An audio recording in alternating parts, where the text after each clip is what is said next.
വിശുദ്ധ ബൈബിൾ പറയുന്നു, നിങ്ങൾ ഏറിയ കുരികളിനെക്കാട്ടിലും വിശേഷതയുള്ളവർ.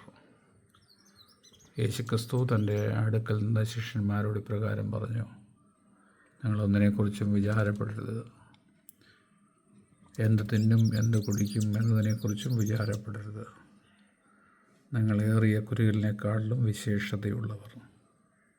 പ്രിയമുള്ളവരെ, ഈ കുരികളിനെ കണ്ടോ? അതിനപ്പന് ഉണ്ടോ, അമ്മയുണ്ടോ, സഹോദരങ്ങളുണ്ടോ, സുഹൃത്തുക്കളുണ്ടോ എന്ന് നമുക്കറിയില്ല. എന്നാൽ ഓരോ ദിവസവും എൻ്റെ വീടിൻ്റെ ഈ ഗാർഡനിൽ വന്ന് അതിനാവശ്യമുള്ള ആഹാരം അത് തിരക്കി അത് ഭക്ഷിക്കുന്ന കാഴ്ചയാണ് നാം കാണുന്നത്. ഈ ഭൂമിയിലെ ഒരു ടെക്നോളജിയും അതിൻ്റെ കയ്യിലില്ല. എങ്കിലും അത്യുന്നതനായ ദൈവം ഈ കുരുവികളെ, ഈ ചെറിയ പക്ഷികളെ അതിശയകരമായിട്ട് പോറ്റി പുലർത്തുന്നു. ആയതുപോലെ ഈ വചനം കേൾക്കുന്നവർ ഭാരപ്പെടരുത്, നിരാശപ്പെടരുത്, നാളെ ഓർത്ത് വിചാരപ്പെടരുത്. നിൻ്റെ മക്കൾക്ക് എന്തായിത്തീരും, നിൻ്റെ ഗതി എന്തായിത്തീരും, നിൻ്റെ കടം എങ്ങനെ വീടും എന്നതിനെക്കുറിച്ച് ഓർത്ത് വിചാരപ്പെട്ട് മനസ്സ് കലങ്ങരുത്.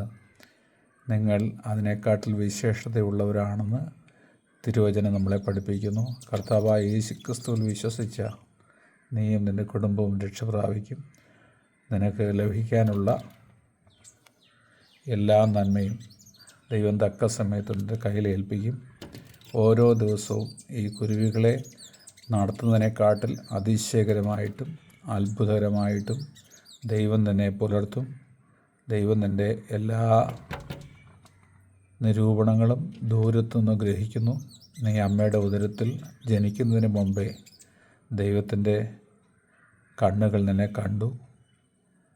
ദൈവത്തിൻ്റെ കൈയാണ് നിന്നെ മെനഞ്ഞത്. നിന്നെ ദൈവത്തിൻ്റെ ആകൃതിയിലും പ്രകൃതിയിലും സ്വരൂപത്തിലും സൃഷ്ടിച്ചിരിക്കുന്നു. ദൈവത്തിൻ്റെ ആത്മാവ് നിൻ്റെ മേൽ വസിക്കുന്നു.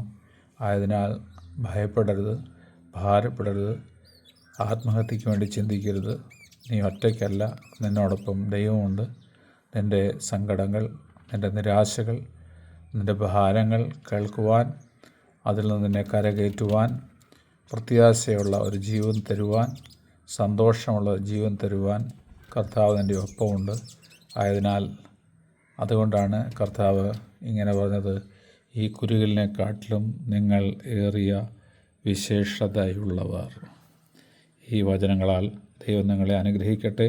അനേകർക്ക് ഈ വചനങ്ങൾ ആശ്വാസമായി തീരട്ടെ എന്ന് ഞാൻ ആത്മാർത്ഥമായി പ്രാർത്ഥിക്കുന്നു. ദൈവം നമ്മളെ അനുഗ്രഹിക്കട്ടെ.